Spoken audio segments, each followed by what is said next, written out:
Hello and welcome to a brand new video. I'm going to be a wee bit rusty here. I've not made a video in over 3 weeks. The biggest gap on this channel so far. For any of you guys who aren't in the Discord and don't know what's been going on in the past 3 weeks, I just had my first kid, a wee lad. He's awesome. But in childbirth, my wife nearly died. She lost like 2.3 litres of blood. Pretty crazy considering the average adult only has like 4.5 to 5.5 litres. It's nearly half of a human body's blood.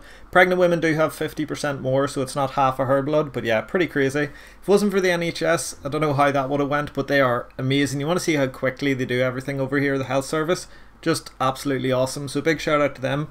Just thought I'd fill you guys in with why there's been no videos in the channel in the past 3 weeks. Everything's kind of settled down now. She's doing great. The wee lad's perfect. There'll be a lot more RuneScape content coming out in the next few weeks. And I know you guys will let me off given the circumstances. I just have not been thinking about uploading videos with all that going on until everything was settled back to normal, you know. But anyway, let's jump in to the old school RuneScape content.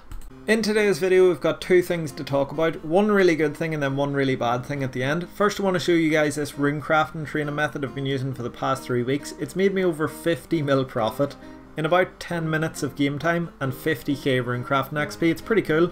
So I've been buying up ranger boots, prims, dragon boots, all the 3 crystal boots, making them, and the profit for every single pair of boots you make if you slow buy them and slow sell them is crazy. It's getting between 50k to 1.2 million for every single pair. Rangers were averaging out about 300k profit for every single pair. Prims were a wee bit lower, maybe like 200k average, and then Eternals are way lower, about 50k profit every single pair of boots you make. Now I'm not saying this here runecrafting training method is a good method even, because it would take you months if not a year to get to 99 runecrafting, but have a look at some of these profits. The Pegasian crystals are only like 100k. The Rangers cost you about 30 at 450 roughly, and then it sells for 30 at 800. That's like 400k margin there. When you take the crystal out, it's down to about 300k, maybe 250k. No, about 290, 300k profit for every single one pair you make, and you get 200 runecrafting XP.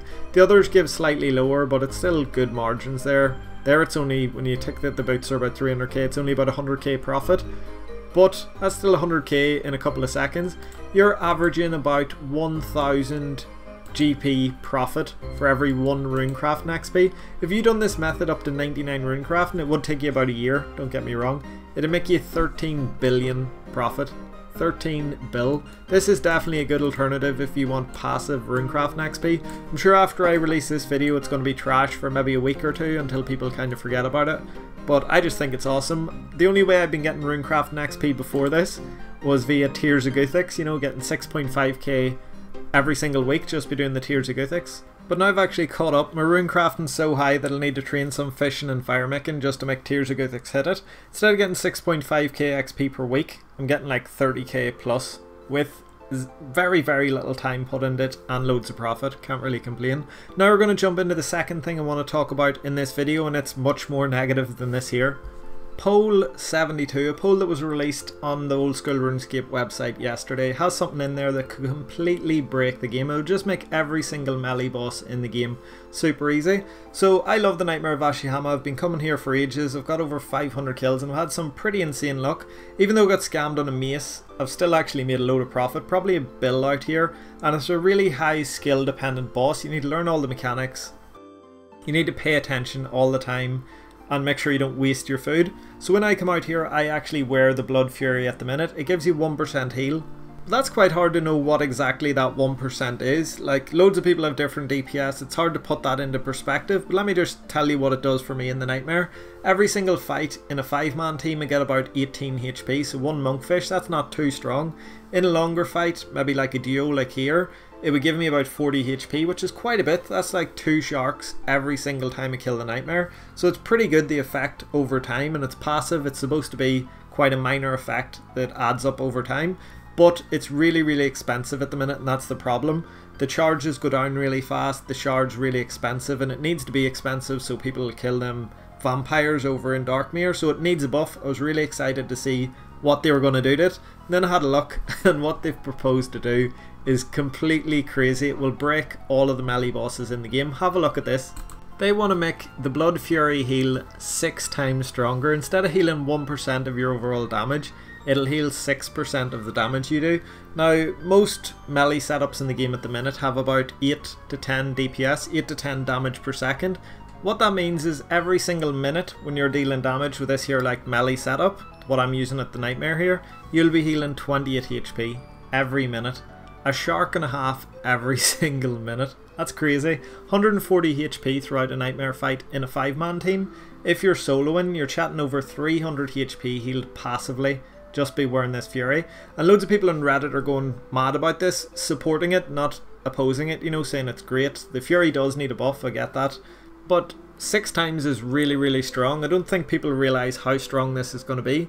You'll never need any food at the Nightmare of Ashihama, which means there'll be no skill required here. You can just pray mage the entire fight, wear a bit more tanky range gear, and just heal up with the Blood Fury as long as you dodge the black holes, which means Venezuelans will probably be farming the Nightmare of Ashihama.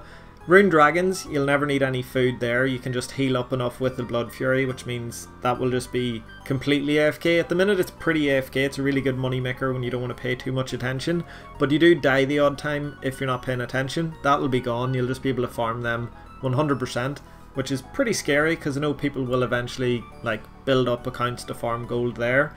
All of the Slayer bosses in the game that you kill with melee, you'll never need food for because you'll be healing so much. God Wars, you'll never need food. Maybe it's just me, but I think this is really, really, really powerful. It's not even a power creep, it's just a massive step up that makes food in the game pointless and makes most of the bosses at the minute very easy. It lowers the skill cap massively. Now, the big argument in Reddit at the minute is the DPS switch between the Torture and the Fury. They're saying, oh well, you're losing that 1% damage, so it's a fair trade-off, but that's not actually true. If you eat once in every 100 hits, then they're the same DPS, and you'll never eat with the Blood Fury, whereas you will with the Torture, which means it'll be higher damage than the Torture, because every time you eat, you lose one attack, you know, you lose 2.4 seconds, or if you're brewing down, you don't lose it, but you lose DPS because your stats are getting lower. So it'll be the highest DPS in the game, and it'll make everything very AFK. Not something I like the idea of, it just means everything will be easy, but I'd love to hear what you guys think. I think, going by what Reddit's chatting at the minute, it will come into the game. I would love to see them change the Blood Fury, but I think the way they're going about it's wrong. Don't make it stronger, just make it cheaper to use. You can either do that by extending the amount of charges you get from adding the Blood Shard to the Fury, maybe make it 20k charges. That will make it much more viable for people to use in more places, because at the minute the only place you can use this is the Nightmare of Ashihama. Everywhere else it's just way too expensive. Anyway, that's enough of a rant from me. Thank you guys so much for watching. I just want to make this video, update you on what's going on in real life, tell you about that Runecrafting method, and have a wee rant about the Blood Fury. I really hope they don't bring it into the game in that form, because I just think it's crazy strong, really, really strong. Hope you guys have enjoyed this video, and I'd love to hear what you guys think about the Blood Fury, and I'll catch you in a new video very soon. Take it easy. Bye.